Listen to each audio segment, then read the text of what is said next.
Well, if you've watched this show in the past year, you know we've done our best to keep you up to date on the doings of a man called the creepy porn lawyer. 6 months ago, we welcomed him to the set of this show. Here's part of what happened. Why are you rich and your client is working in seedy strip clubs? Sir, do you have any idea how much money I've earned? You're on every cable show. You're running for president now. You have no idea. Well, I know that you haven't paid your taxes. Well, it looks like we called that one. The creepy porn lawyer, by the way, is gone for good as of tonight. He's now officially the creepy extortion lawyer, as well as the creepy tax evader, and the even creepier longtime fixture on CNN. Just hours ago, the man you saw on the screen was arrested in Manhattan. He's now facing indictments in both New York and the state of California. Authorities say he went years without paying any taxes on what he earned. They say he embezzled cash meant for his own clients and employees. And most spectacularly, they say that he tried to extort millions of dollars from the Nike shoe company in a mafia-style shakedown scheme. He's actually on tape doing his best John Gotti impression. In short, this guy is in serious trouble tonight. If he calls you with a can't-fail investment opportunity, probably best to pass on that one, just our advice. But tonight we're wondering what happened to all the people around the creepy porn lawyer, and there were a lot of them. How are they doing? The Democratic officials who begged him to run for president, the donors who funded his exploratory committee, and more than anything, the media. They truly loved this man. He's a beast. He's a beast, and he keeps popping Donald Trump and all of his folks in the mouth. John Meacham says he may be the savior of the republic. I owe Michael Avenatti an apology. For the last couple of weeks, I've been saying, enough already, Michael. I've seen you everywhere. What do you have left to say? I was wrong, brother. You have a lot to say. The Democrats could learn something from you. It's a match made in heaven. They deserve each other. But tonight we're especially concerned about CNN.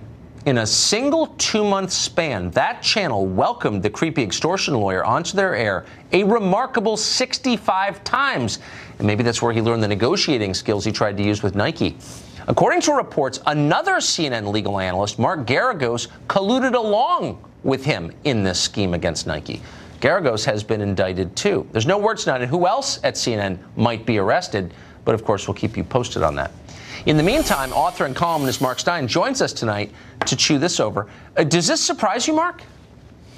No, not at all, Tucker. By the way, if you're road testing new labels for the creepy porn lawyer, I think we should go with creepy porn extortionist. And I congratulate you. I congratulate you, Tucker, because you grasped the essence of this character in a way that CNN and MSNBC and all the rest of the media didn't. As you know, we were talking, as you mentioned, 6 months ago after that interview about the reality of the situation here, that Stormy Daniels is stripping on an 18-inch bar in Richmond, Virginia, hoping to get a few dollar bills and maybe the occasional $5 tucked in her garter, while he's sitting there in a $4,000 suit and making exploratory trips to Iowa and New Hampshire. And in a way, it ties in with everything else you've been talking about this last hour. The way the media have been pushing things that are obviously phony down the throats of the American people. And no matter how often, they're basically like a kind of army of Yosemite Sams.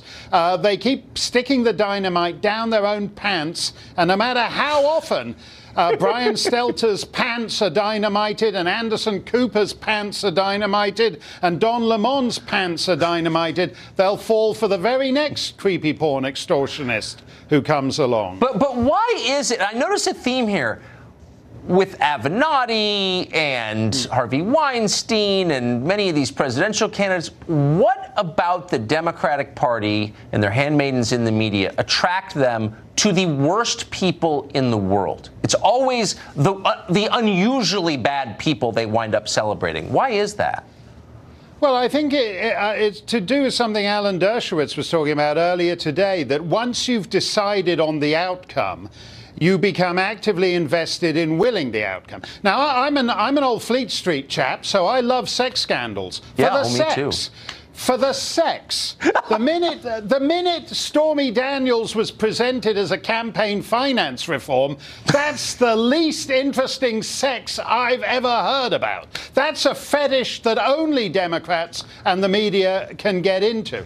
And the idea that look, nothing else is going seems to be clear enough in the Russia collusion thing. Why don't we merge it with Stormy Daniels by making this a campaign finance reform infraction? That's a losing proposition for anyone other than CNN. Such a good point. I can say this sincerely about creepy porn lawyer. He really was creepy. In all the years I've worked with our stage manager, Louis, the only time I've seen him use Purell is when creepy porn lawyer was here. No, I'm not kidding. When he touched him by accident and then used it. He's that dirty. Mark Stein. No, you wear a hazmat suit next time, Tucker. You don't want any of that creepy porn. And by the way, I would almost never say, I feel bad about saying, describing something that took place off camera, but that really did happen. It's stuck with me ever since. I've never met a guest in 22 years of doing this who was more personally menacing and dark than that guy.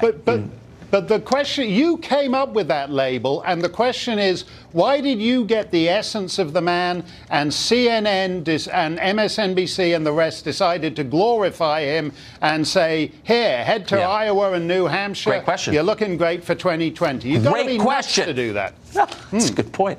As always, Mark Stein, thank you. Thanks a lot, Tucker. Great to be with you.